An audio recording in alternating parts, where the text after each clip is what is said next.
cloudy early in the evening, then becoming mostly cloudy. Lows in the upper 30s. South winds 10 to 15 miles per hour. Friday, shower.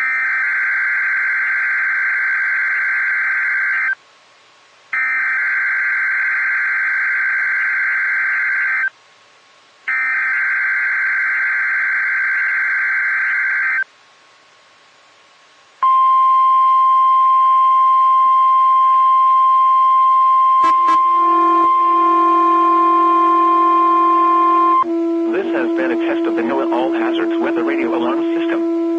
NOAA National Weather Service normally conducts this test every Wednesday between 11:30 a.m. and noon. If there is a threat of severe weather, the test will be postponed until the next fair weather day. You will be informed between 7 a.m. and 11:30 a.m. each test day if the test will or will not be conducted.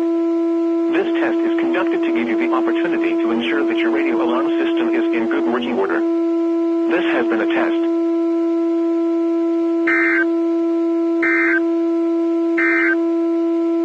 Now the official National Weather Service forecast.